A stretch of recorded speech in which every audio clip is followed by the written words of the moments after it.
How much money does it take to change the world? How much money does it take to make real and lasting progress against global poverty? Would $1 billion be enough? 100 billion? For one man, it took just $27. $27 and a simple but compelling idea.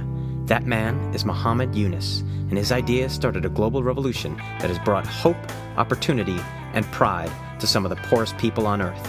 So, who is Muhammad Yunus, and what was his idea? To understand Muhammad Yunus, you need to know where he comes from: Bangladesh. Although Bangladesh is a beautiful country with a rich culture, it is one of the poorest and most densely populated nations in the world. Muhammad Yunus was born in Bangladesh in 1940, and he was affected by the dramatic conditions there. But unlike so many of his fellow Bangladeshis, Muhammad Yunus was not born into poverty, which gave him access to important opportunities. As a result, he was able to go to good schools, get a quality education, and even go to college. Eventually, he won a scholarship to study economics in the United States. While Muhammad lived in the United States, he witnessed something there that changed his life. He saw the historic struggles of the civil rights movement up close, and he was deeply affected. Muhammad was particularly inspired by the movement's powerful commitment to social justice, and it stayed with him. When Muhammad went back to Bangladesh, he continued to be profoundly concerned about issues of justice, especially poverty. And as an economist, he wondered why. Why was there so much deprivation in his country? Why were so many people living in so much misery? He quickly realized that unemployment was not the problem. In fact, most of the people living in poverty in Bangladesh were working. They worked full-time at back-breaking jobs. The real problem was wages. Muhammad Yunus came to a profound conclusion about poverty. What creates poverty? What created this situation that human being has to be brought into this kind of situation where they have to beg for existence? Is this the fault of the person? Repeatedly I come to the same conclusion. There is nothing wrong with the people. Poverty is not created by the poor people. Poverty is created by the system that we have built, the concepts that we have created. That's what created poverty. As Professor Yunus studied the problem, he began to focus more and more on the issue of credit and the ability to get loans. With wages so low in Bangladesh, he realized the poor could never save up enough money to change their lives. The only way to rise out of poverty was to get access to capital. With loans, the poor could move to better neighborhoods, go to better schools, pay for college, get better jobs, even start their own businesses. But in Bangladesh, as in most countries, the poor do not have access to the kinds of loans that can change their lives. According to conventional wisdom, they are simply too great a risk.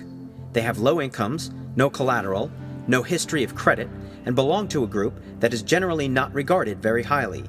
Fortunately, Professor Yunus was able to look beyond the attitudes of his time and challenge us to see the world's poorest people in a completely different light. And it all started with $27. In 1976, in the midst of a deep economic downturn, Professor Yunus left the comfort of the university where he taught and talked to poor villagers in the towns around his city. Although he didn't have much money, he realized it wouldn't take much money to completely transform people's lives. In an impulsive moment, Professor Yunus gave $27 from his own pocket to a small group of 42 craftsmen. But Professor Yunus made it clear to these craftsmen that the money was not a handout. He believed that charity only makes the poor dependent and vulnerable. Instead, it was to be a loan that they would have to pay back. And they were more than happy to comply. These craftsmen used the money to buy the supplies they needed to make and sell small crafts. They started their own business and paid back every single penny. And that's when Muhammad Yunus had his revolutionary insight. He realized that the smallest of loans could dramatically change the lives of the poor. In many cases, they just needed a little bit of cash to get some resources, materials for a small startup business that could give them a fighting chance. However, Professor Yunus knew that there was not a single bank in the country that would risk lending to the rural poor. So he took matters into his own hands, and this was the step that would start a revolution. Professor Yunus started his own bank, the Grameen Bank, focused on helping the poor, and he soon realized the demand for help was extraordinary. The Grameen Bank loaned small amounts of money, microloans, to a wide range of poor Bangladeshis, including farmers, craftsmen, and women, people who could not traditionally get loans. Some villagers bought dairy cows, then sold the milk to their neighbors, creating small sustainable businesses. Others used the money to open grocery stores or buy materials for making furniture. And then in some villages, people took out group loans to construct hand-powered wells that helped supply drinkable water for the entire community. In all of these cases, the benefits rippled throughout the village. Professor Yunus reinvented banking and got rid of as many traditional requirements as he could. He specifically designed his bank to work as well as possible with the poor, whatever it took. If a requirement blocked out the poor, he simply got rid of it. No collateral, no credit checks, not even a written contract. It was revolutionary. The system is based entirely on trust, and the amazing thing about it is that it works. According to bank officials, 97% of the loans given out to the poor are paid back in full, a payback rate that has confounded the expectations of conventional bankers. Over the years, the bank has given out more than $13 billion in loans to over 8.4 million borrowers, helping to improve communities all across rural Bangladesh. And the system is clearly working. Since 1992, the poverty rate in Bangladesh has dropped from a staggering 56% to just 31% today. While the poverty rate is still high, it is moving in the right direction. The basic belief of Muhammad Yunus is simple. Poor people have enormous untapped potential. And by lending them money, we help them break the cycle of poverty, and we can empower them to become constructive and contributing members to society in a way that benefits the entire nation and perhaps the world. The poor don't have to be a burden.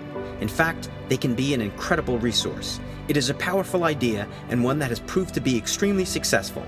Muhammad Yunus created a worldwide movement. There are now numerous banks that specialize in microloans, and there are microcredit programs in nearly 100 countries all across the world. As of the recording of this video in 2014, Muhammad Yunus is now 72 years old, and he continues to work with the poor and develop new ideas to help them succeed. He is a revolutionary thinker and a role model for our time.